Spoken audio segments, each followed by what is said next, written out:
Bonjour tout le monde et bienvenue dans le 4e épisode de Scotch et Domination mondiale. Aujourd'hui, on va faire un format un peu différent. Ici, j'ai avec moi Marie-Pierre. Salut Marie-Pierre. Allô? Et Mélodie. Allô? Salut! Et on parle de quoi les filles? De e-commerce! Yes! Exactement. Après les 2 derniers épisodes avec Philippe Kiprianou, si vous l'avez pas écouté, allez écouter ça tout de suite parce qu'on va faire beaucoup de liens, beaucoup de parallèles. C'était vraiment le fun. Il nous a expliqué comment il a été capable de monter son entreprise Gotchrider à plus de 1 million de chiffre d'affaires en moins de 6 mois ou 8 mois. J'ai un petit blanc de mémoire, c'est pas grave. Et ensuite de ça, il y a 8 mois. Ouais. C'est super impressionnant son affaire, c'est vraiment le fun.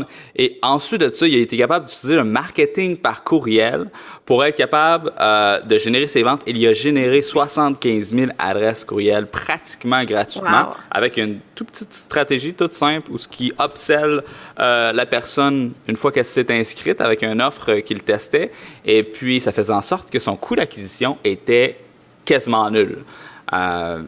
Puis idéalement, ce qui est le fun, c'est que tu peux faire des revenus en générant tes adresses courriel. Il explique toute sa stratégie en détail. Il explique également comment est-ce qu'il fait pour scaler ses campagnes Facebook, chose qui est assez difficile à faire. Donc, très, très bon contenu. Il parle aussi d'une stratégie d'utiliser des pages Facebook d'intérêt pour être capable de générer de l'attention, des clics et tester ses produits à l'avance avant de les acheter, et de les importer et de les vendre sur son commerce en ligne. Donc, très bon épisode.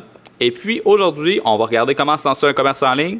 On a 5 points qu'on a préparés. On va essayer de les faire là, de façon la plus succincte possible. Je ne sais pas si c'est le bon mot. Donc, comment se lancer un commerce en ligne? Le premier point, trouver son produit. Deuxième point, comment est-ce qu'on fabrique son produit? Une fois qu'on sait qu'est-ce qu'on va vendre, comment est-ce qu'on fait pour le faire apparaître? Ensuite de ça, les plateformes. Est-ce qu'on prend votre site? Est-ce qu'on prend WordPress? Est-ce qu'on prend Shopify? Est-ce qu'on prend Magento? C'est quoi qu'il faut utiliser pour être capable de se faire un commerce en ligne? Ensuite de ça, les marketplaces. Est-ce qu'on va sur Amazon? Est-ce qu'on va sur Etsy? Est-ce qu'on va sur Walmart? Walmart est rendu une marketplace maintenant. Et finalement, la mise en marché.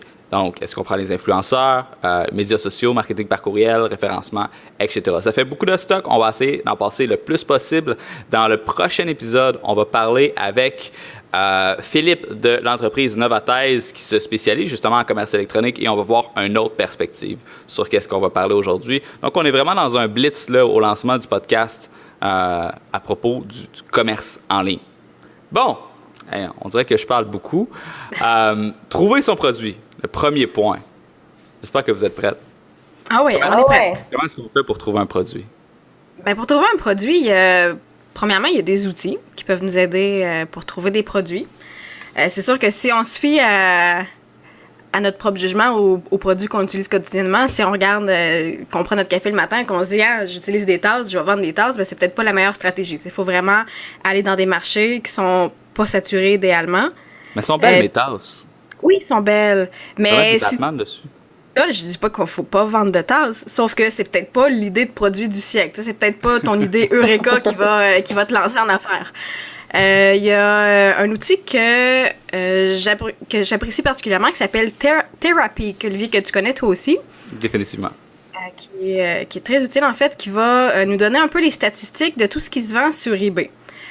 Donc, ça va nous donner le prix moyen de vente, le pourcentage de réussite de vente dans un mois, dans un an. Donc, ça peut vraiment nous aligner bien pour si on a une idée de produit, pour aller voir si c'est quelque chose qui serait faisable, qui serait réalisable sur le marché électronique.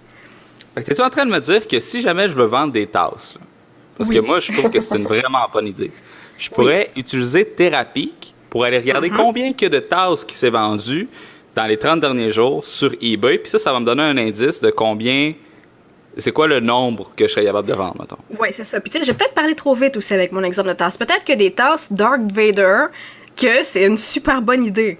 Tu sais, tu peux aller taper sur Therapy Darth Vader mug ou tasse, puis voir peut-être que c'est quelque chose qui se vend très, très, très bien, que le taux de réussite est de 90% en montant, puis que tu peux te procurer ça pour vraiment pas cher. Là, ça serait une excellente idée.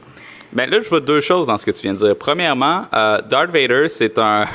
tu peux pas vendre des tasses de Darth Vader, malheureusement, à cause que c'est un t'as un copyright infringement, t'as un droit d'auteur, ça. C'est une marque déposée, on peut pas faire ça. À moins que tu aies acheté ta tasse Darth Vader dans un Walmart ou dans un Costco ou dans une place où eux ils ont payé la licence, et là tu revends ça sur Amazon ou eBay, là c'est légal. Tout à fait. Mais tu peux pas vendre, tu peux pas. T'as bien raison, j'avais pas pensé à ça. Mais la deuxième chose, c'est que ton listing va être en anglais. On est au Québec, ça parle français. On est d'habitude de faire tout le commerce en français. Mais ce qu'il faut qu'on réalise, c'est que le Québec, c'est pas beaucoup de monde comparé à la masse de gens qui parlent en anglais. Et si on veut sortir de notre ghetto francophone et vraiment ramener de l'argent au Québec, il faut pas avoir une mentalité de on se fait une boutique au Québec pour vendre au Québec, mais on se fait une boutique en ligne au Québec pour vendre au Canada, aux États-Unis, en Europe. Parce que c'est là qu'elle est l'argent. On va aller la chercher à l'extérieur, puis on va la rentrer au Canada. Et c'est vraiment plus simple de cette façon-là. Puis toi, Marie-Pierre, pour trouver ton produit, qu'est-ce que tu ferais? Ben, je pense un peu à nos gens de la tranchée, par exemple, qui ont déjà une boutique physique, là, avec pignon sur rue. Puis, tu sais, eux autres, il y a moyen de faire de quoi en ligne pour augmenter leur vente, là. C'est pas parce que tu as une boutique physique que ça finit là, puis que tu te fies aux gens qui passent devant ton commerce pour vendre, là, dans le fond. Fait que, tu sais, c'est tellement important d'avoir une présence en ligne. T'sais, on le sait, là, les gens ils vont magasiner en ligne avant d'aller en magasin. Fait que si t'es pas là en ligne, si les gens ne trouvent pas, ils vont pas penser à aller te voir quand ils vont faire leur magasinage. Là. Non, puis on avait justement une stats là-dessus. Oui, c'est ça justement à ce sujet-là, il y a une statistique du CIFRIO pour l'année 2015 qui a trouvé que 73,7% des adultes québécois vont pré-magasiner en ligne avant d'aller acheter en magasin. Donc c'est vraiment énorme, 73,7%, ça c'était en 2015, fait que c'est probablement plus haut que ça en 2017. Donc si vous avez une boutique physique avec une panoplie de produits puis que vous n'êtes pas en ligne, ben les produits semblables qui sont vendus par d'autres commerçants qui sont en ligne vont risquer de faire plus de ventes sur ces produits-là que vous parce que vous n'êtes pas là où les consommateurs vont magasiner. Définitivement. Exact. Fait que pour être capable de mettre ces produits en ligne, bien sûr, on peut utiliser l'application de David Grégoire qu'on a vu dans le premier épisode du podcast qui s'appelle snapshop.cam, qui est une app qui te permet de prendre tes produits en photo et eux, ils vont faire la retouche et ça va te permettre d'uploader ça sur ton système de vente rapidement pour être capable de vendre tes produits en ligne. Parce que si tes produits sont pas sur ton site web, ben, tu vas pas les vendre, hein? Surtout pas en ligne. Donc, c'est le premier point, trouver son produit. Moi, je pense qu'on a-tu trouvé un produit intéressant, Mélodie, à vendre? Je pense que oui, on a fait ça, nous autres. Oui, on a trouvé un produit qui a quand même pas mal de potentiel. En fait, qui est... Est-ce que je l'ai dit? Oh, oui, vas-y. C'est une weighted blanket, qui est une couverture... comment on pourrait dire ça? Pesante. Une couverture pesante. En fait, qui est thérapeutique. Et c'est un produit qui est très peu connu en ce moment, ici, surtout au Canada. Et en fait, c'est Olivier, je dois dire, qui a trouvé l'idée. Moi, donc, j'aimerais ça vous demander, Olivier? c'est ça, comment vous avez trouvé cette idée-là à la base? Ouais, est-ce que ça est venu dans la douche, comme en général? Le nom est venu dans la douche. Le nom est venu dans la Ok. douche. En fait, ce qui s'est passé, là, la réelle histoire, là, parce que là, écoute, c'est sûr que les gens vont il y en a déjà qui me disent « Hey, tu t'es inspiré d'eux autres. » Puis effectivement, ce qui s'est passé, c'est qu'il y a environ 6 mois, il y a une compagnie qui a fait un Kickstarter pour une patente qui s'appelle des weighted blankets. Là, j'étais comme « What is this? » Leur Kickstarter ont été capables de générer 4,5 millions en vente. Wow. Pour une couverture à 15 livres. Et comment est-ce qu'ils vendaient ce produit-là? Ils vendaient 360 $ US. Quelque chose dans le genre. Pour une maudite tabarnak de couverture pesante. Fait que là, moi, je me suis dit, ben voyons donc, qu'est-ce que c'est ça? Ça a piqué ma curiosité. Et ils shippent uniquement au mois de décembre. Donc, si tu avais acheté ta couverture à 400$, le 6 mois, tu l'as même pas encore reçu aujourd'hui. Et, fait que là, moi, j'ai été regardant sur Internet, j'ai été sur Amazon, j'ai tapé Weighted Blanket, j'en ai acheté une. pour adultes, à cause que c'est très, très rare pour adultes. Habituellement, ça se vend pour les enfants qui ils ont un trouble de comportement, sont autistes, ils ont des troubles de sommeil, à cause qu'il y a beaucoup de bienfaits à ce type de couverte-là. C'est une solution naturelle à l'anxiété, au stress, à l'angoisse, ce genre de choses-là, et ça aide beaucoup à la concentration et au sommeil, bien sûr. Donc, j'ai vu ça, ça coûtait 200 quelques dollars canadiens, ce qui est déjà quasiment 2 fois moins que l'autre, pour les mêmes dimensions, à peu près un produit qui est similaire. Fait que je l'ai commandé. Ça a pris 1 mois et demi de shipping à cause que ça partait de la Chine. Et quand je l'ai reçu, effectivement, le produit est vraiment le fun. Tu te mets ça dessus, puis tu as l'impression d'avoir un câlin. C'est vraiment comme t'écoutes la télé avec ça, c'est super le fun. Tu lis avec ça, tu dors avec ça. Moi, des fois, je travaille avec, à cause que ça augmente la concentration. Sauf que là, l'affaire, je me suis dit, ben, Chris, c'est donc bien le fun, ça, cette couverte-là.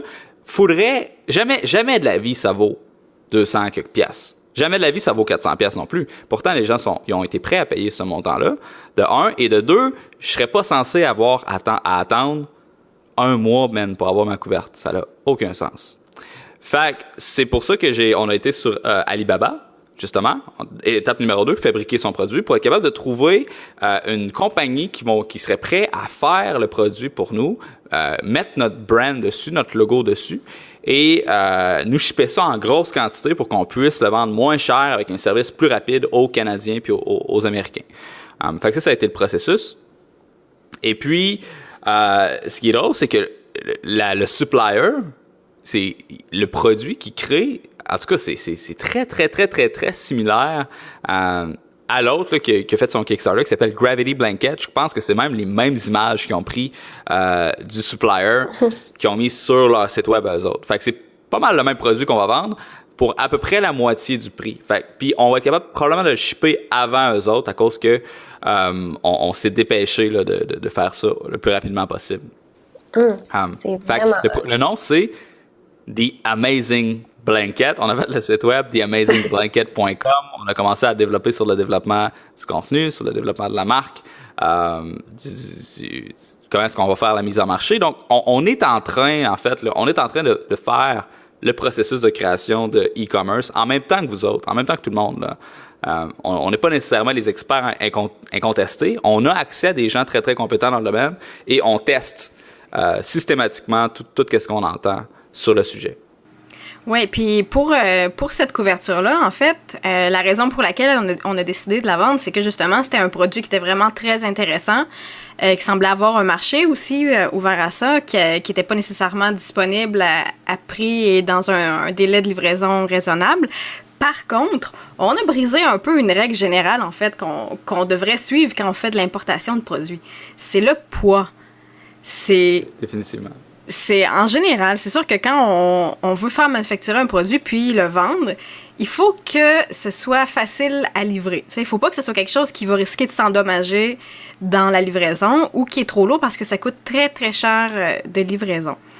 Donc, nous, on a un peu transgressé cette règle-là à cause que le produit était vraiment exceptionnel. Mais en général, il faut faire attention à ça aussi quand on veut vendre en ligne. Oui, définitivement. Faut pas que ton produit soit trop volumineux non plus. Tu peux pas vendre des tables, des chaises, ce genre de choses-là. C'est problématique au niveau du shipping. Et ensuite de ça, comme tu as mentionné, le poids, puis brisé. Donc, on avait fait l'expérience il y a 1 an, si je me souviens bien. Moi, j'avais vendu des harnais à chien pour mettre des GoPro dessus. Toi, qu'est-ce que tu avais vendu, donc? J'avais vendu des casques de réalité virtuelle, mais pas avec des composantes électroniques, parce que ça aussi, il faut faire attention à ça pour limiter les retours, les remboursements. Ça peut être quelque chose de plus problématique que les composantes électroniques. C'est vraiment un casque qu'on se met sur la tête avec une ganse, une courroie, puis dans lequel on met notre téléphone intelligent avec des applications de réalité virtuelle. Donc moi, c'est ça que j'avais vendu, que j'avais fait venir de Chine pour vendre sur Amazon. Est-ce que ça s'est bien vendu? Ça s'est relativement bien vendu. J'ai vendu ce que j'avais commandé. C'est sûr que j'ai pas... En fait, toi, je sais que tu avais pris le Amazon FBA. Ouais. Ce que je n'avais pas fait. Et Amazon pousse beaucoup plus les ventes de ce qui se trouve sous son fulfillment, dans le fond, sous son... Mais justement, parle-nous donc un peu de Amazon FBA. C'est quoi cette affaire-là? Oui. Amazon FBA, c'est Fulfilled by Amazon. En fait, c'est un peu un compromis style dropshipping. En fait, on leur envoie les produits qu'on a à vendre dans un entrepôt. Il y en a 2 au Canada, je crois. En Ontario puis à Vancouver. Peut-être. Oui, en tout cas, il y en a quelques-uns au Canada. Et puis, ils vont s'occuper en fait de toute la logistique par rapport à l'envoi. Donc, les gens vont aller sur Amazon, sur notre boutique Amazon, commander leurs items, et puis une fois que la vente est faite, nous, on a simplement récolté l'argent. C'est sûr qu'il y a une commission qui est prise aussi, il y a des frais liés à ça, mais on n'a pas à faire l'emballage, à se déplacer à la poste, à envoyer, à payer les frais afférents qui vont être liés à ça. Donc, c'est vraiment une solution qui est très pratique, clé en main pour pas avoir à se casser la tête avec l'envoi de produits, le shipping. Parce que toi, là, quand tu faisais une vente de ton casque de réalité virtuelle, il fallait que tu t'en ailles physiquement toi-même, chez Post Canada, l'envoyer. Ouais, c'est ça. Puis c'est quelque chose qui est relativement pas nécessairement très agréable à faire, puis ça prend quand même... Puis... Ah, puis pas juste ça, pour l'emballage aussi, je me suis rendu compte que j'étais pas meilleure pour emballer des colis pour des cadeaux de Noël. c'est ça. Cool dans la famille. Donc, ouais, mais il faut quand même que... En tout cas, j'essaie que ça ait l'air professionnel, mais on a tous des talents différents, puis c'est ça, la logistique en lien avec l'envoi de colis m'a un peu rebuté. Donc, les prochaines fois, c'est certain que je vais faire affaire avec Amazon FBA pour pas avoir à me casser la tête avec ça. Puis justement aussi en ligne, quand c'est quelque chose qu'on vend, par exemple aux États-Unis, qu'on a besoin de faire une déclaration aux douanes, donc là, ça peut être plus long aussi. Maintenant, Post Canada, on a un outil en ligne qu'on peut comme pré-remplir la paperasse, mais ça reste quand même une étape de plus qui est... Parce que le temps, c'est de l'argent, ça le cachera pas. Le temps, c'est une ressource qui est quand même importante. Puis j'avais l'impression de perdre mon temps à faire ça. Ouais, c'est définitivement quelque chose que tu fais, là, genre le mardi soir à 4 heures, quand ça tente plus de travailler sur d'autres choses, là, tu vas aller faire ton packaging, parce que c'est vrai que c'est comme redondant, c'est long, c'est plate, c'est pas vraiment quelque chose qui est super le fun. Mais là, t'es-tu en train de me dire que je peux prendre n'importe quel produit, mettre ça dans une boîte, envoyer ça à Amazon, puis ils vont le vendre pour moi? Ben, n'importe quel produit, c'est sûr, il faut rester dans les trucs légaux. Quelque chose de légal. Mais j'imagine que pas mal n'importe quel produit vendable sur Amazon, oui, on peut le mettre dans une boîte, leur envoyer la quantité qu'on a en stock, puis après ça, eux vont s'occuper de faire le suivi avec les clients, et ils s'occupent des retours aussi, si je crois. Fait que t'as plus rien à faire. Tu fais juste, tu t'assis dans ta chaise, tu regardes l'argent rentrer en buvant du scotch. Exactement, oui, monsieur. On n'a plus rien à s'occuper de ce côté-là, du côté envoi postaux. Et c'est donc bien drôle, ça, parce que ça me fait penser que je suis en train de tester quelque chose qui est assez drôle. On va pouvoir faire un suivi là-dessus dans les prochaines semaines pour voir si ça a fonctionné ou pas. Mais j'ai entendu parler sur Internet d'un concept qui s'appelle du Retail Arbitrage. Et le concept est le suivant. Tu t'en vas dans un magasin, au Walmart, au Best Buy, au Toys R Us, et il y a une application qui s'appelle Amazon Seller. Et ce que tu fais, c'est que tu prends cette app-là, tu scodes le code barre des produits, tu scannes le code barre des produits, et ça va te dire combien est-ce que ça se vend sur Amazon, c'est quoi le frais d'Amazon, et combien d'argent tu te ferais si tu le vendais sur Amazon. Donc, le concept, c'est très simple. Tu scannes tous les produits. Quand il y en a que tu trouves où ce que tu te fais au moins le double, c'est-à-dire que tu l'achètes 10, tu le revends à 20, eh bien, à ce moment, tu l'achètes, tu t'en vas chez vous, tu mets ça dans une boîte, tu t'en vas chez UPS, puis tu ships ça chez Amazon. Amazon le vend et tu te fais un certain profit avec ça. Ça m'allume. C'est vraiment spécial, parce que t'as pas besoin, tu sais, ta recherche de produits, tu la fais quand tu magasines. Fait que là, c'est rendu vraiment difficile pour moi de magasiner comme une personne normale, parce que je suis tout le temps rendu avec mon application en train d'acheter du stock. Mais comme ça... Tu m'apprends quelque chose. Je savais pas que cette application-là existait. Je connaissais le principe du Retail Arbitrage, mais pas de l'application. Comment ça s'appelle? C'est Amazon Seller. C'est l'application d'Amazon, tout simplement. OK. Ah bon, je la connaissais même pas. Génial. Et puis, c'est ça. Fait que là, j'étais au Walmart l'autre jour à cause qu'il fallait que j'aille chercher de l'épicerie, puis c'était l'épicerie la plus proche. Tu sais, personne va dire qu'ils sont fiers de faire leur épicerie au Walmart, mais je l'ai fait une fois. Et puis là, on est passé devant des globes LED. Tu sais, des globes, des lumières LED, là. Là, j'en ai scanné une. Puis là, ça se vendait 20$. Je les ai achetés 4$. J'en ai acheté 5. Fait que là, j'ai ça dans mon salon, là, ça traîne dans une boîte. Mais ce qui est vraiment le fun, c'est que Amazon ont un deal avec UPS et le shipping coûte vraiment pas cher. Une grosse boîte là, de 5 kilos, à peu près, je te dirais, 1,5 pied de largeur puis profondeur, ça a coûté 12$. C'est défrayé par Amazon. Fait que tu as juste besoin de coller un sticker sur ta boîte, t'amènes ça chez UPS, ils partent avec, c'est vraiment pas long. Tous tes produits sont dans la boîte. Ça arrive là-bas, ils ouvrent ça. Faut juste que tes codes soient visibles. Et puis, ils t'envoient un courriel pour te dire que tout est beau. Autre produit aussi qui est intéressant que j'ai vu, c'est un petit dispensaire de savon Batman qui était à 10$, qui se vend 80$ sur Amazon. Je ne sais pas si ça va se vendre, en fait. C'est ça le guess, c'est que j'ai aucune idée si ça va se vendre. On va voir ça dans les prochaines semaines. Mais c'est dans ce contexte-là aussi que tu pourrais vendre des tasses Darth Vader. Définitivement. Dans ce contexte-là, tu peux vendre des tasses Darth Vader. J'ai justement un costume pour enfants Darth Vader que j'ai envoyé sur Amazon. C'est vraiment drôle. Mais je serais curieux de savoir s'il y a des gens qui écoutent ça présentement, qui écoutent le podcast, s'ils ont des expériences avec ce type de technique-là. Faites-nous en part, soit par courriel, soit dans les commentaires. On aimerait ça le savoir. Ce qui nous amène à notre troisième point, la plateforme. Est-ce que ça veut dire que ça prend un site web? Idéalement.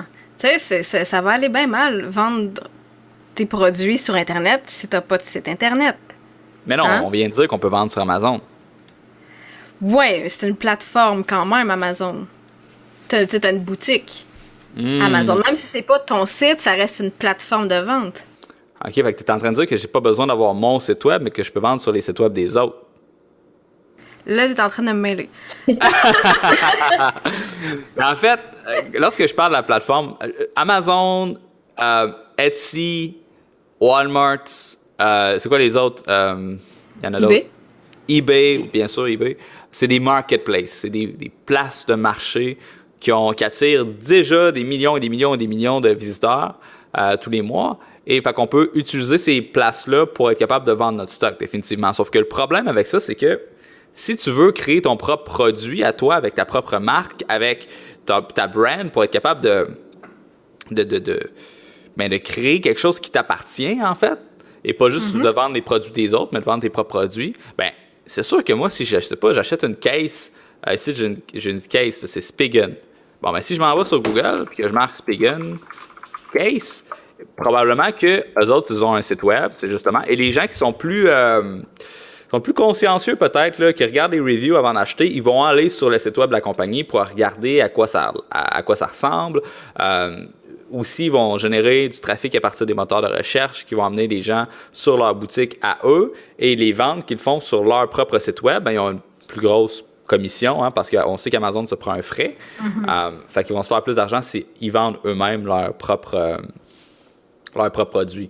Donc, si tu veux faire tes produits à toi, c'est sûr que ça te prend un site web. Si tu fais juste vendre de la pâte à modeler comme moi sur Amazon, ben, tu n'as pas nécessairement besoin de ça. Ceci étant dit, mettons là, que soit que je veux faire mon propre produit ou j'ai une boutique en ligne à moi, que tu ne veux pas nécessairement développer ta marque de produits, mais tu veux quand même vendre des produits des autres. Là, mettons, tu as une boutique de mode puis tu veux vendre en ligne, ou tu as une boutique d'accessoires électroniques, tu veux vendre en ligne. Il y a différentes solutions qui existent. Les plus populaires, bien sûr, tu as Shopify, qui est très, très simple d'utilisation. Problème avec Shopify, c'est que c'est très difficile d'avoir un site qui est bilingue. Fait qu'on va vendre juste en anglais ou juste en français. Je recommande juste en anglais, tout dépendamment du produit, là, mais ça serait le fun de viser ailleurs que le Québec. Ensuite de ça, il y a WooCommerce avec WordPress, super connu. Beaucoup de gens qui utilisent cette plateforme-là. C'est facile d'aller chercher de l'aide. Tout le monde sait comment ça marche. Même ta grand-mère sait comment ça marche. Elle va pouvoir t'aider. Tu l'appelles. Elle va dire, faut que tu cliques sur Add Product. Oui, c'est ça, c'est ça. Euh, on salue Solange ici, Ouais. qui est notre grand-maman. Grand-maman. Appelez Ah, Solange sacrée si vous avez un grand-maman. problème de marketing. Ouais, elle a la réponse. Elle va bien aimer ça, vous parler. Bref de plaisanterie. Oui. Est-ce que j'en étais avec ça, avec WordPress ou WooCommerce? Ouais, C'est le matin. Hein? C'est le premier podcast qu'on enregistre le matin. Je pense que les prochains, on va les enregistrer le soir. On va avoir un cocktail à la place d'avoir un café. Ah, ça risque d'être différent comme dynamique. Ouais. Donc, ensuite, après WordPress, il y a Wix. Je suis pas un fan de Wix. Toi, Marie-Pierre, tu es une fan de Wix? Non plus. Ensuite de ça, il y a Squarespace. Ouais, Squarespace, il permet de faire du commerce en ligne là, assez facilement aussi. C'est vraiment, vraiment, en tout cas, facile de programmer sa boutique. Puis pour vendre partout dans le monde aussi, c'est bien. Le problème, c'est quand tu arrives que tu veux juste cibler un marché local, par exemple, ici au Québec, ben il y a des fonctions qui vont être juste en... Ben, pas mal, tout va être juste en anglais, là, tout ce qui est comme dans le shopping cart puis ces affaires-là, ça va être juste en anglais. Fait que pour vendre, bon, marché anglophone, il n'y a aucun problème, mais si vous visez vraiment juste le Québec, mais là, on le déconseille depuis, depuis le début, là. Fait que, en tout cas, si vous voulez viser vraiment, vous visez juste un marché francophone, c'est pas l'idéal si ça vous dérange, en tout cas, que votre site soit... Il va y avoir des parties en anglais puis des parties en français. Les factures vont être en anglais, etc., là. Ouais. Ça turn off un Ouais, peu. c'est ça. Ça fait un peu moins professionnel. C'est pour ça que je prends des anglicismes depuis le début du podcast. Ensuite de ça, il y a Lightspeed. Lightspeed qui ont lancé leur plateforme de vente en ligne. En fait, ça fait longtemps qu'il y en avait une, mais là, ils l'ont vraiment revampé. Je l'ai pas essayé, j'ai pas testé. C'est David Grégoire, qui est un expert en commerce en ligne, qui a des plugs chez Lightspeed, qui m'a parlé de ça. Apparemment que ça serait vraiment extraordinaire et exceptionnel. Donc, Lightspeed, c'est une compagnie montréalaise qui est une des plus grandes compagnies au monde en POS, en Point of Sale, donc les logiciels de caisse pour être capable de gérer ton inventaire et tes transactions en magasin. Super de bons logiciels. Et si tu as une boutique physique, tu veux mettre ça en ligne et tu utilises Lightspeed comme système de caisse, mais écoute, tu n'as absolument aucun... t'as aucune raison, là, parce que là, tu as juste à activer ton Lightspeed online, puis tous tes produits vont déjà être là. C'est juste une question de rajouter les photos, les descriptions, les titres, ce genre de choses-là. Et c'est pour ça que l'application snapshop.cam serait pratique pour vous dans ce cas-là. OK. Si j'ai bien compris, ça va synchroniser. Mais ça ne les synchronise ventes en- pas parce que c'est la Non? même base de données. Fait OK, que tes ventes mais en c'est- ligne, tes ventes en magasin, tu vends un item OK. dans ton magasin, ça s'en va de ton inventaire en ligne, tu vends un item en OK, ligne, ça OK. s'en va de ton inventaire en magasin, tout est à la même place. OK. Parce que OK, c'est la même t'auras- plateforme. OK. Ah, ben ça simplifie le processus un peu aussi. Hein. Apparemment que c'est magique. Ah, je l'ai pas essayé. On est en train de leur faire la pub gratuitement. Là. On va arrêter Non, ça. mais là. c'est intéressant quand même de Il va qu'ils nous savoir. appellent et qu'ils nous envoient un chèque. Sinon, on parle plus de vous. Bon, c'est vrai. All right. Nous, pour notre couverte, on va faire quoi, Mélodie? On va ouvrir une boutique Shopify. On va faire ça, nous autres. Ben, à moins que ça ait changé. Le plan n'a pas changé. Non? Non, on va prendre Shopify. On va Ok, prendre c'est Shopify pour la simplicité aussi parce que... définitivement pour la simplicité. Ouais. WooCommerce, WordPress, c'est un peu clunky. C'est pas fait pour ça. C'est comme un plugin qui a adapté un CRM, un CMS de site web, de blog, pour être capable de faire des produits. Là, c'est pas nécessairement fait pour ça. Il y en a un autre aussi que j'ai pas mentionné, que Philippe Paquette de Varennes est un évangéliste là, qui va nous parler de ça dans le prochain épisode de podcast. C'est Magento. Magento, j'ai eu un peu d'expérience avec ça dans le passé. Je trouve qu'il est compliqué pour rien. J'aime pas travailler avec. Il y a des gens qui adorent ça. C'est super robuste comme système, mais c'est compliqué c'est à gérer au niveau du code, au niveau de l'intégration des différents trucs. Ok, Fait que donc faut passer par une agence, puis des gens qui Ok. connaissent. OK, mais pour monsieur, madame, tout le monde qui commence, Shopify, ça serait pas mal l'option la plus simple à utiliser. Ah ouais, Si ouais. genre... Ouais. Définitivement. Tu trouves un Shopify, Moi, j'ai plein d'amis là qui connaissent rien au web. Et puis, ils ont des e-commerce, là, puis ils vendent des items à partir d'Alibaba là, avec l'application Oberlo, que j'aime beaucoup pas. Et puis, ça fonctionne bien. Là. Ben, ça fonctionne relativement correctement. Pas à dire que ça fonctionne bien, mais c'est facile de s'ouvrir sa boutique avec Shopify.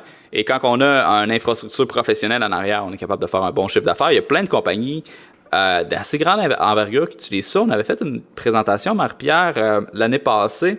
On avait donné 3 études de cas. Je pense qu'il y a Movement Watch qui utilise ça. Oui, il y avait les matelas... voyons, comment ça s'appelait, là? Andy Sleep ou Lisa? Lisa, c'est ça, exact.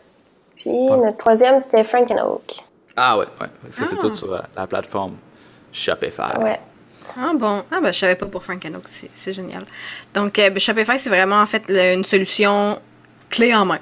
Dans le fond, on n'a pas à s'occuper du certificat SSL, on n'a pas à s'occuper, tout est intégré, tout est optimisé pour que ce soit simple, pour que ce soit efficace, pour que ce soit clé en main. Fait que si tu sais pas c'est quoi un certificat SSL, ben, va sur Shopify.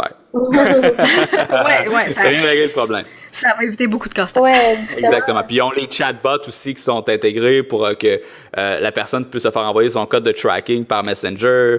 T'as plein de trucs vraiment sympathiques. Toutes les nouveautés qui sortent sur Shopify. Puis il y a plein de monde qui disent « Ouais, mais là, moi, j'aimerais ça encourager une compagnie d'ici. Fait que je vais y aller avec votre site.ca. » Bon, là, je vais juste mettre quelque chose au clair. Là. Shopify est une compagnie canadienne avec un siège social à Toronto. Fait à moins que tu sois séparatiste à l'os, puis que toi, Toronto, c'est le démon, là, ben vas-y avec Shopify, puis vas-y pour la qualité plus que la proximité. Parce que votre site.ca, on a beaucoup de retours de gens sur le forum qui utilisent cette plateforme-là, et ce qu'ils nous disent presque tous de façon unanime, c'est maudite merde, pourquoi je suis pas tombé sur la tranchée avant pour me faire dire de passer par d'autres choses. Fait qu'on va en laisser là. Je sais pas que les avocats de François Charon m'appellent. Ouais, on n'aime pas votre podcast. Là. By the way, ça, c'est vraiment drôle. J'avais fait une vidéo dans laquelle je disais que le blog de François Charon n'était vraiment pas optimisé pour la conversion, puis qu'on dirait qu'il veut pas qu'on lise ses articles. On dirait qu'il veut qu'on clique sur une de ses publicités par erreur. Genre, un article de François Charon. Ah non, je suis sur un site de Viagra. Et puis, il y avait quelqu'un de son équipe qui m'avait écrit pour me dire « Hey, j'ai vu ta vidéo qui parle de François Charon. Et puis, je suis d'accord avec toi. Je travaille pour son équipe sur le développement de son site web. Je suis d'accord avec toi, sauf que j'essaie de faire changer les choses. Ça veut pas bouger à l'interne, donc j'ai partagé ta vidéo en essayant de faire bouger les choses. » Non! Quand même. OK, incroyable. OK. Au début, je reçois son email. « Hey, j'ai vu ta vidéo, je travaille pour François Charon. » J'étais comme « Ah non! » J'ai lu la suite. J'ai été bien content. Wow. Alright, bon, là, c'est moi. En tout cas, je dis on va embrayer, mais c'est moi qui parle un peu tout et n'importe quoi depuis tantôt. Fait que les plateformes, ça c'est le troisième point. Les marketplaces, on en a parlé un peu tantôt. Donc, eBay, Etsy, Amazon, Walmart. J'ai jamais vendu sur Walmart, je sais pas comment ça fonctionne. Etsy, as-tu déjà eu un peu d'expérience avec ça? Pas encore. C'est dans mes plans à court terme. Mais c'est pas fait encore, mais ça semble très prometteur. On a plusieurs personnes, moi non personnellement, mais sur la tranchée, on a plusieurs qui vendent là, via Etsy leurs produits. Puis en tout cas, pour l'instant, ils ont l'air bien satisfaits. Là. Il y en a même que, si je me trompe pas, qui n'ont pas de site web. C'est peut-être pas conseillé, là. Mais bref, ils n'ont pas de site web, puis ils vendent que sur Etsy, peut-être pour justement se ramasser un petit fonds pour être capable de se payer un site web ensuite.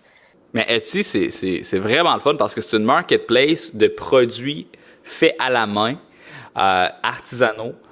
Moi, je me suis commandé une couverte là-bas. C'est pas la couverte pesante, là, c'est une autre couverte. Et puis, très, très bon produit. C'est super le fun. Les boutiques sont bien faits. Le système de review, c'est bien fait. Et ce qui est le fun, si tu es un créateur de produits artisanal comme ça, dans ce style-là, des meubles, des bijoux, les gens sur Etsy ont en moyenne beaucoup plus d'argent à dépenser et à investir que les gens sur Walmart ou sur Amazon ou sur eBay. Quand tu t'en vas sur eBay, bien souvent, c'est parce que tu veux quelque chose qui est usagé, tu le veux à rabais.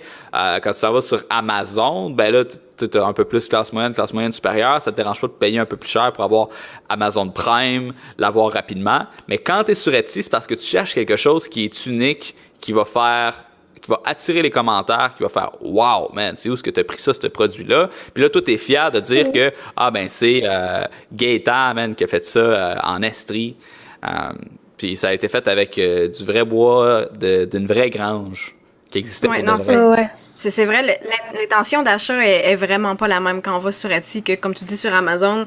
On n'est pas là pour chercher quelque chose au plus bas prix possible, quelque chose à rabais. On est vraiment là dans une intention d'achat de quelque chose d'unique. Exact. Là, j'étais en train de lire justement un message sur la tranchée. Une de nos abonnées, elle a dit qu'elle est vraiment vendue à Etsy, puis que sans cette plateforme-là, elle aurait pas réussi à vendre encore. Fait que, tu sais, pour ceux qui partent de rien, je pense que ça peut être un beau début là, pour se familiariser, puis justement, comme réaliser des ventes assez rapidement. Oui, puis Etsy, si je me trompe pas, il n'y a pas de frais pour être sur la plateforme. On paie seulement quand on a des ventes. Oui, c'est ça. Puis elle a dit la cote qu'ils prennent est raisonnable. Puis on est visible partout dans le monde grâce à leur moteur de recherche. Fait qu'elle est bien satisfaite, en tout cas. Les artistes aussi qui vendent des toiles, tu sais, habituellement, c'est difficile quand tu es un artiste d'être capable de vivre de ton art, mais là-dessus, comme que je mentionnais, vu qu'il y a plein de gens qui ont un budget de dépenses un petit peu plus élevé, on est capable de vendre ses œuvres à des prix très, très, très raisonnables. Suffisamment, définitivement, pour être capable d'en faire son gang-pain si on a un produit qui est intéressant, bien sûr, et qu'on est capable d'en produire assez aussi, là. Ça serait très intéressant. Donc, Etsy, eBay, c'est super simple. Ça fait longtemps que ça existe. On s'en va là-dessus, on met nos produits. Même principe sur Amazon. Walmart, c'est nouveau. J'ai pas beaucoup d'expérience avec ça. Fait que ça, c'est une partie de l'équation. L'autre partie de l'équation qui est un peu plus complexe, c'est au niveau, lorsqu'on prend des produits à l'étranger, il y a toute une partie de logistique pour être capable d'importer ça de la warehouse, du manufacturier, vers le Canada. Il va falloir payer des douanes. Fait que ça te prend un agent de transport, ça te prend un courtier en douane, ou il faut que toi-même, tu contactes Douane Canada, parce que sûrement qu'ils vont garder tes trucs, puis qu'ils vont te faire payer certains frais pour être capable de relâcher ta marchandise. On n'a encore aucune idée comment ça fonctionne, parce qu'on n'a pas encore eu notre premier shipment de couverte. Probablement qu'on va faire une mise à jour là-dessus dans les prochains épisodes. All right, dernière catégorie. Avant d'aller dans la dernière catégorie, on pourrait peut-être parler rapidement aussi des plateformes de paiement. Je sais je vois souvent sur Internet, sur les forums, passer des questions par rapport à PayPal, Stripe, c'est quoi la différence, qu'est-ce qui est mieux, Square, comment ça fonctionne, est-ce que c'est gratuit. Donc toi, qu'est-ce que tu en penses de tous ces moyens-là? Oh boy!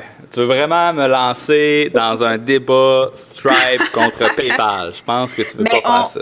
On entend beaucoup de choses quand même, là, des deux côtés. Il y en a qui sont complètement vendus PayPal, d'autres qui sont complètement vendus Stripe. Je sais que PayPal a quand même une crédibilité qui met les gens en confiance, qui peut être utilisée sur un site Internet. Sauf que Stripe a beaucoup d'autres avantages aussi. Bon, on va commencer par expliquer qu'est-ce qui est quoi, là. En fait, Stripe, c'est une librairie pour les développeurs, pour être capable d'intégrer un système de paiement sur un site web de façon excessivement sécuritaire et simple. Donc, ce qui est le fun avec Stripe, en théorie, c'est que tu es capable de vendre de façon complètement sécuritaire sans avoir de SSL. C'est sûr qu'il faut que tu aies ton SSL puis ton HTTPS puis que ton site soit encrypté pareil, là. Mais si ton site, mettons que ton site serait pas encrypté, ta transaction serait sécuritaire quand même parce que les informations de carte de crédit ne vont jamais toucher à ton serveur à toi. Ça s'en va directement chez les serveurs de Stripe et c'est pré-encrypté avec un système de poignée de main, en fait. Il y a comme sur Internet, la façon que ça fonctionne, c'est que tu mettons qu'on s'en va dans une secte, all right? Et puis que pour dire qu'on est membre de la secte, il faut qu'on fasse une espèce de poignée de main funky, comme dans les films, où ce que là, tu sais, là, les films avec les jumelles Olsen, là, quand ils sont petites. Ouais. Tu te rappelles de ce film-là? Ben, ils en ont fait plus qu'un, là. Ils en ont fait pas mal. Ah ouais, ils ont tout le temps des poignées de main dans ces films-là. Ouais, tu veux dire le film, genre les jumelles séparées. Ça, c'est avec Lindsay Lohan, je pense. Non, mais il y en avait fait un aussi. C'était la trappe parent avec Lindsay Lohan, puis les jumelles aussi. Non, m'échappe. Mais Les non, deux mais font la paire. Oui! Exclamation! Un film que j'ai dû écouter peut-être 50 fois. Oh my God. Je sais, j'étais dans la même pièce. C'est pas parce que je voulais l'écouter, c'est parce que tu l'écoutais puis j'avais pas le choix. Désolée. On va dire ça en ondes. Whoopsie. Mais donc, il y a comme une espèce de poignée de main sécuritaire entre ton site web et les serveurs de Stripe. Fait que c'est déjà pré-encrypté avec une poignée de main. Et puis, la transaction se passe du côté de Stripe. Fait que c'est super sécuritaire, ça va super bien, c'est super rapide. C'est principalement pour les développeurs qui vont créer des plateformes de paiement. Tandis que PayPal, c'est une solution qui est plutôt, tu amènes le client sur PayPal, il passe par PayPal, tu n'es plus chez vous lorsque tu es sur PayPal. Et puis, c'est pas vraiment une bibliothèque de script, plus que c'est un service dans son entièreté, du début jusqu'à la fin, là, jusqu'au point de contact avec le client. C'est sûr que tu peux installer PayPal sur ton site web, tu es capable d'intégrer ça avec leur API et puis tout le kit, mais à la base, c'était pas fait pour ça. PayPal ont acheté une autre compagnie qui s'appelle Braintree, Brain comme cerveau, Tree comme arbre, et puis comme un arbre de cerveau. Hein? On imagine le logo, ça doit être vraiment beau. OK. Bref, et puis ça, c'est l'équivalent de Stripe. Fait que si on voudrait comparer quelque chose, il faudrait comparer Stripe et Braintree. Fait que ça, c'est les deux plus grosses plateformes de paiement, d'API de paiement sur Internet. C'est Stripe, Braintree. C'est les deux plus grosses. C'est celles-là qui fonctionnent le mieux. Les deux sont super le fun. Il y en a une qui intègre PayPal directement dedans parce que c'est la compagnie PayPal qui la possède. Bref, tout ça pour dire que lorsque tu t'en vas sur un site web comme WooCommerce ou comme n'importe quelle autre plateforme qui est autre que Shopify et Etsy, où tu n'as pas besoin de t'occuper de ça pantoute. Mettons que tu as un WordPress ou que tu veux faire une intégration custom avec une agence web, il va falloir que tu choisisses un système pour être capable de prendre les paiements. Avec la tranchante d'utiliser Stripe, tant que tu restes dans les gros noms, tu ne peux pas vraiment te tromper. Lorsque tu utilises PayPal, bien sûr, ça va augmenter un peu ta conversion parce qu'il y a des gens qui sont uniquement à l'aise de payer avec PayPal. Les chiffres que j'avais vus, je pense que c'est comme quelque chose comme 10% ou 15%, mais c'est de moins en moins vrai au fil des années, à cause qu'en 2000, quand PayPal est devenu populaire, 2002, 2003, eh bien, il y avait beaucoup de fraude sur Internet, les paiements n'étaient pas sécuritaires, c'était compliqué.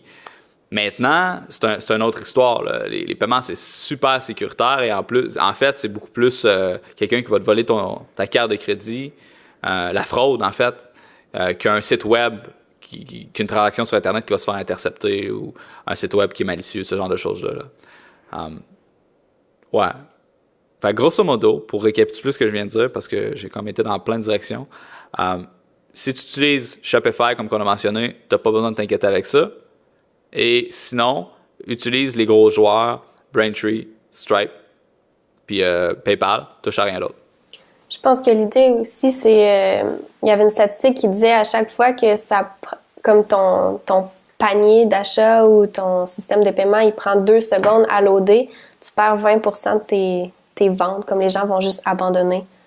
Fait que ça vaut la peine d'y aller avec des plateformes, justement, qui sont reconnues pour être fiables puis sécuritaires, là. Puis rapide aussi. Là. Ce qui est fun aussi avec les nouvelles, c'est qu'ils vont intégrer les dernières technologies rapidement. Comme avec Stripe, on est capable de prendre les bitcoins. Ça prend une intégration un petit peu plus avancée, là. Mais on peut aussi prendre Apple Pay. Fait que ça, c'est quand même cool. Il y a, c'est Google Wallet aussi qui existe? Mm-hmm. J'ai jamais utilisé, en tout cas. Fait que c'est toutes des nouvelles petites technologies qui vont arriver très, très rapidement quand on prend une plateforme comme Shopify, justement, à cause qu'il y a une équipe de développeurs qui sont payés à temps plein pour mettre à jour la plateforme tout le temps. Là. Fait que ça, c'est le fun. All right. Donc, dernier point, la mise en marché. Ça, c'est comme, on pourrait faire un podcast juste là-dessus. Là. C'est immense. Et puis, bon, ça fait déjà quasiment 45 minutes qu'on est sur le sujet. Fait qu'on va y aller assez sommairement, mais on va pouvoir y revenir dans un prochain épisode. Peut-être, justement, pour parler de notre couverture. Comment est-ce qu'on va faire sa mise en marché? Mais on avait plusieurs points qu'on avait pris, certaines notes qu'on avait pris en notes. Hein? On a pris des notes en notes. Alors que tu as différents canaux d'acquisition pour être capable d'attirer ton trafic. Que tu attires ton trafic sur eBay, sur Etsy, sur ton propre site, il y a différentes façons d'aller chercher les gens, de les amener sur ton site web. On peut faire du marketing d'influenceurs, on peut faire du marketing via les médias sociaux, on peut en faire via les courriels, à travers les moteurs de recherche, à travers la vidéo, sur YouTube, sur Pinterest. Pinterest, ça rentre dans la catégorie des médias sociaux, là, mais pour plusieurs commerces en ligne, c'est leur Eldorado du trafic, là, c'est incroyable. Fait que comment est-ce qu'on fait pour savoir où se concentrer en premier, où investir son temps et son énergie lorsqu'on commence un commerce en ligne? Selon vous, qu'est-ce qu'on est mieux de faire? C'est une bonne question. Moi, je pense que ça va premièrement dépendre de la nature du produit, là. Évidemment, tu sais, par exemple, les influenceurs, ça peut être pertinent pour certains types de produits, mais vraiment, vraiment pas pour toutes, là. Par exemple, nous, avec La Tranchée, bon, c'est pas un produit, là, mais il y en a pas d'influenceurs vraiment dans notre domaine au Québec. Il y en a plusieurs. Là. Il y a Kim Auclair, qui est une influenceur, avec qui on a certains contacts. Il y a Jules Marcoux aussi, qui va être sur le podcast. Tous les gens qui viennent, en fait, sur le podcast, ce sont des influenceurs en termes de marketing. C'est sûr qu'on les paye pas pour dire aux gens, allez vous inscrire sur La Tranchée, là. On pourrait, par contre. Mais là, Kim Auclair, elle coûte trop cher. Moi, je vois les influenceurs plus pour les produits, vraiment les produits physiques, justement. Puis, tu sais, on en voit beaucoup actuellement dans le côté mode, là, fashion, accessoires, produits de beauté. Justement, ça, c'est quand même drôle parce que il y a eu une compagnie qui s'appelle Montreal Watch qui m'ont approché pour faire la promotion de leur Kickstarter. Et je sais pas... Ouais, l'épisode sort la semaine prochaine. Donc, vous pouvez encore avoir le rabais là, avec la compagnie. Vous pouvez aller au montrealwatch.co. On va mettre le lien ci-dessous et ça va vous donner 40% de rabais sur le prix de la montre après le lancement. C'est parce que là, ils sont en train de faire un Kickstarter et leur Kickstarter va relativement bien. La dernière fois que j'ai été voir, il y avait atteint 70% de leur objectif. Quand même. Ouais, ils sont à 24 000 sur 30 000 en genre 2 jours. Là. Fait que c'est super le fun. C'est des super belles montres. Ils m'ont envoyé une montre. Ils m'ont dit, hey, en fait, ils m'ont demandé avant, est-ce que tu serais intéressé à faire la promotion de notre montre pour notre Kickstarter? On va t'en envoyer une, tu vas choisir laquelle. Puis c'est ça. Fait que là, je fais comme, ben oui, vous avez des belles montres. Fait que shippez-moi ça. Puis je vais vous faire, on s'est entendu sur un nombre de posts, un nombre de mentions. Et puis, ils ont eu d'autres influenceurs qui ont plus de poids que moi. Là. D'après moi, c'est pour ça qu'ils ont été capables de générer leur chiffre d'affaires. Parce que moi, je suis pas si pire, mais je suis pas Warren Buffett. Hein? Mais il y a Jules Marcoux aussi qui a été capable de vendre son livre avec les influenceurs. Très, très... justement, je veux y en parler. Lorsqu'il va être sur le podcast, ça va être vraiment intéressant parce que lui, il a investi plusieurs dizaines de milliers en influenceurs pour être capable de faire grossir son compte Instagram et de vendre ses livres. Et c'est comme ça qu'il a été capable de se rendre là, dans les best-sellers sur Amazon.com aux États-Unis dans la catégorie marketing. Donc ça, c'est pas rien. OK. Quand même, c'est impressionnant. Vraiment c'est impressionnant. Mais reste que la question de départ, c'était sur quoi tu te lances en premier, mettons? Oui. Influenceur. Non, c'est intéressant, mais je me mets à la place de quelqu'un qui se pose cette question-là, puis c'est vraiment une bonne question. Là. Il y a tellement d'options. Tu sais, comment on fait pour prioriser puis choisir où est-ce qu'on met les efforts en premier? Définitivement. Puis comme que tu disais, ça dépend de la nature de ton produit. Je pense que ça dépend surtout de où est-ce que ton audience se trouve. Mm-hmm. Tu as certains types de produits que tu ne seras pas capable d'aller chercher avec Facebook. Tu en as d'autres que tu ne seras pas capable d'aller chercher avec Google. Tu en as d'autres que tu vas juste être capable d'aller chercher avec des influenceurs. J'ai pas d'exemple qui me viennent en tête, par contre. Mais pour ce qui est il me semble que dans l'épisode de podcast avec Philippe Cipriano, qui parlait que les influenceurs au Québec, c'était surtout pour le domaine de la mode, ces trucs-là. Oui, ça, il y en a beaucoup. Il y en a beaucoup en mode. Ouais. Ben ça me fait plus visuel, comme sur Instagram, puis... Ça me fait un peu penser, là, il y a une Elisabeth Rioux, là, qui a la Oaxaca Swimwear, là. En tout cas, c'est des maillots de bain. Puis elle a pas de page Facebook, elle a un site web que tu peux acheter en ligne, puis une page Instagram. Elle fait pas de marketing par courriel, elle fait absolument rien, sauf du Instagram puis des influenceurs. C'est ces 2 seuls moyens, puis ça marche au bout, là. C'est qui? Moi, ça l'a coupé de mon côté. Je sais pas si... C'est la fille, c'est Elisabeth Rioux, puis elle a la compagnie Hoaka Swimwear, c'est des maillots de bain, là. C'est une Québécoise, mais elle est vraiment internationale. Puis c'est ça, ils ont un site web où est-ce qu'ils vendent en ligne, puis le site web, il est vraiment ordinaire, là. Mais toutes leurs ventes sont générées par Instagram puis leurs influenceurs qui en ont partout dans le monde, là. Mais c'est clair que le milieu des maillots de bain, je pense que c'est un peu exceptionnel aussi, là, dans le sens... en même temps, c'est parce que on a tous 24 heures dans la journée. Il faut être très sélectif de comment est-ce qu'on va investir son temps. Et puis, on peut pas se lancer sur tout en même temps. C'est sûr. Fait qu'elle, si elle se dit, je vais mettre mon énergie puis je vais mettre mon effort juste sur les influenceurs, sur Instagram, sur Facebook, on va être all-in là-dessus. Oui, c'est une opportunité qu'elle ne prend pas d'utiliser le marketing par courriel ou les autres channels, mais de dire... De refuser certaines portes fait en sorte qu'elle peut en prendre d'autres. Quand tu es une petite équipe, il faut que tu priorises. Et la façon que je le vois et la façon qu'on procède avec la tranchée, c'est qu'on fait des petits sprints, des courts sprints à propos d'un sujet particulier avant de s'en aller vers le prochain. Lorsque j'ai débuté avec mon blog, j'ai fait 2 mois où je n'étais que Google+. Je faisais uniquement du Google+, jusqu'à ce que je l'aie maîtrisé et que là, j'ai un bon trafic à partir de Google+. Bon, éventuellement, 5 ans plus tard, Google+, c'est mort un peu, mais dans ce temps-là, j'avais des milliers de visiteurs qui venaient à partir de là à cause que j'avais utilisé différentes techniques qui fonctionnaient très bien avec la plateforme. Ensuite, j'ai été sur Twitter, j'ai pris les robots Twitter, j'ai pris des hashtags, j'ai automatisé certaines choses avec Twitter, j'ai expérimenté beaucoup. Pendant certains temps, je me suis rendu à 10 000 abonnés. Ensuite de ça, je vais être « OK, next, on s'en va sur le marketing par courriel ». Là, je me suis concentré pendant quelques mois sur le marketing par courriel, vraiment pour comprendre comment ça fonctionne. Et puis, quand que je me suis rendu compte que c'était comment que j'avais automatisé mes séquences, tout ce genre de choses-là, et que j'ai senti que j'ai bien maîtrisé la plateforme, là, j'ai dit « on va aller sur Facebook ». Et puis là, je me suis mis à investir en publicité Facebook, à faire ma page, tout ce genre de choses-là. Même principe avec YouTube. Fait qu'à chaque fois qu'on veut faire un nouveau channel, on fait que ça pendant un certain temps, on le maîtrise, et après ça, on l'intègre à notre mix marketing, on s'en va s'intéresser à quelque chose de nouveau. Ça se peut que ça marche, ça se peut que ça marche pas. Présentement, je suis en train de tester Instagram. Écoute, Instagram, j'ai pas un gros ROI là-dessus jusqu'à présent. On a fait certaines ventes. J'ai eu une montre à cause de ça. mais comme que c'est ça, d'après moi, il faut vraiment que tu ailles un à la fois, par ordre, pas nécessairement celui que tu es le plus à l'aise en premier, parce que je pense que le plus important, c'est de passer à l'action le plus rapidement possible et d'itérer le plus rapidement possible, plus que de se sentir perdu et submergé, ben, ça peut te décourager puis ça peut faire en sorte que tu vas simplement abandonner, là.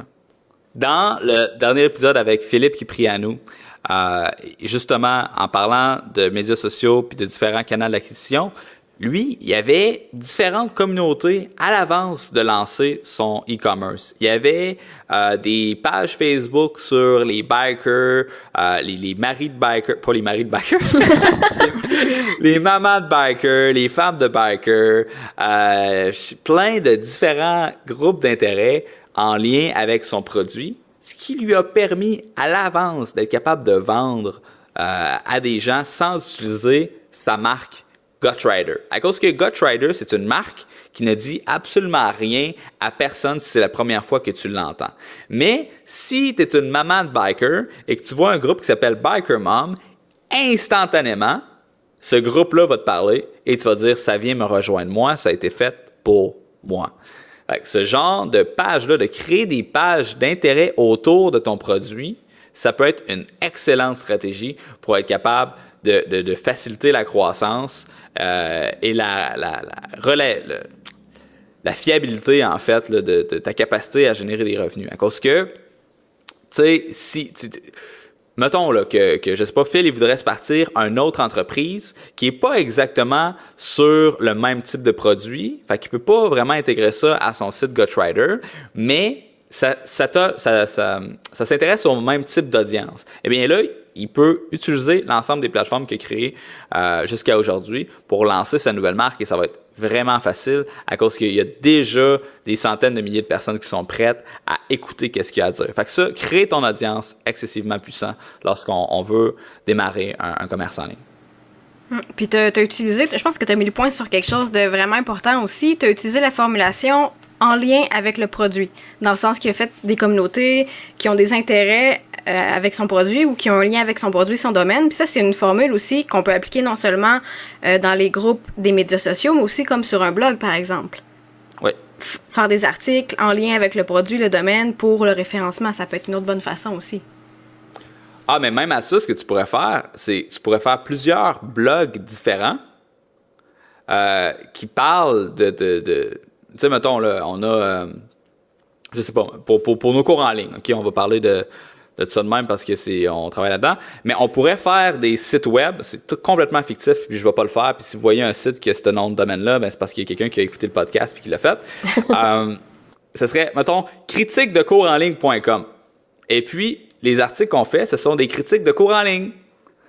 Eh bien là, bien sûr, non seulement on est capable de générer des revenus avec l'affiliation des cours qu'on critique, mais on est capable d'en profiter pour nous faire une critique envers nous-mêmes qui est biaisée et qui est excessivement positive. Eh bien, il y a des gens qui font ça avec leur commerce en ligne. Ça pourrait être, je sais pas moi, les meilleurs étuis à iPhone.com et le gars, il y a une compagnie qui vend des iPhones qui s'appelle Spigen, qui est une compagnie qui font des caisses. Fait que ça se peut qu'ils créent des faux sites, ben pas des faux sites, mais qu'ils créent des tout petits sites qui font des recommandations qui ont un conflit d'intérêt avec le produit. C'est pas excessivement éthique là, comme façon de procéder. Normalement, il faudrait que tu dises que faudrait que tu déclares que, bon, peut-être que tu as un lien avec la compagnie ou quoi que ce soit, là, mais c'est une technique qui se fait néanmoins. Et les gens vont faire plus confiance à une recommandation tierce que par la personne qui est devant l'item en question. Ouais, OK, c'est intéressant. C'est comme une zone grise un peu qu'on peut exploiter de façon relativement... C'est un peu compliqué, là, parce qu'il faut que tu set up un site, il faut que tu mettes du contenu, mais mettons pour nos couvertes, là, on pourrait se faire un site sur l'anxiété, le stress ou une communauté en ligne sur les gens qui sont ADD, qui ont un déficit d'attention. OK, ouais, ben ouais. On se fait une communauté en ligne sur les gens qui sont ADD et qui s'identifient comme étant ADD, à cause que c'est de plus en plus populaire de dire là, qu'on a un déficit d'attention. Je ne sais pas pourquoi. Mais c'est ça. Fait qu'on pourrait faire un site là-dessus, un forum avec un blog, et puis on pourrait engager des rédacteurs cheap pour créer du contenu, animer cette communauté-là et dire « Hey, si jamais vous avez un trouble de déficit d'attention, eh bien, les couvertes, c'est un remède naturel, permanent, qui vous fait pas mal moins mal que le Concerta. » OK. Ah non, j'aime bien. C'est sûr que, oui, la critique est biaisée, mais c'est pas un mensonge. C'est juste une façon détournée de faire valoir son produit. Oui, il y a différentes façons de l'exécuter. Là. Il y a certainement une façon éthique d'exécuter ce genre de stratégie-là. Ah ouais. OK. Intéressant. All right. Fait que pour la mise en marché, là, on a été vraiment rapidement. Là, on va y revenir plus tard dans un prochain épisode, je vous le promets. J'espère que vous avez apprécié cet épisode. Est-ce que vous avez des derniers trucs à mentionner avant qu'on wrap? Je pense que Marie-Pierre, tu avais des nouvelles. Tu m'as envoyé des nouvelles de Facebook un matin. On pourrait plugger ça. Ah, ben oui, pourquoi pas. En fait, j'ai vu ça ce matin, juste quelques jours après avoir écouté la nouvelle formation qu'Olivier vient de mettre en ligne. Et ça disait que le Power Editor et le Ads Manager allaient être une seule plateforme. Ben, un seul outil, dans le fond, ils vont être mergés ensemble. Oui, bien ceux qui utilisent la publicité Facebook pour faire la publicité Facebook, hein? Ceux qui utilisaient le Power Editor. En fait, le Power Editor, de plus en plus, on voyait que ça ressemblait au Ads Manager. Moi, je me croisais les doigts pour pas qu'ils les fusionnent ensemble à cause que j'aime beaucoup la différence entre les deux. Il y en a un que fallait que tu uploades tes modifications, tandis que l'autre, tu les faisais en temps réel. C'était super le fun. Mais là, ils ont décidé de merger ça, ce qui veut dire qu'il faut que je refasse une partie de la nouvelle formation sur la publicité Facebook. Ça peut être une bonne nouvelle à cause que ça va être moins... ça va être moins mêlant pour quelqu'un qui commence parce que tu auras juste un outil à apprendre. Je comprends pourquoi ils ont fait ça. Fait que ça, c'est assez intéressant. Et puis, ça va être mis en ligne progressivement au cours des prochaines semaines/mois. Fait que si jamais vous voyez des changements drastiques se faire dans votre interface de gestion publicitaire, eh bien, vous saurez quoi. Alright, fait que j'espère que vous avez apprécié cet épisode. Laissez-nous vos commentaires, impressions, appréciations dans les commentaires ci-dessous. Si vous n'êtes pas membre de La Tranchée, by the way, vous pouvez le faire directement sur YouTube ou encore sur SoundCloud. Alors sur ce, on va se revoir à la même heure, même date. Non, pas la même date. La même heure. La semaine prochaine, on lance le podcast tous les mercredis. Alors, merci d'avoir été avec nous pour le podcast de la domination mondiale. Bye bye!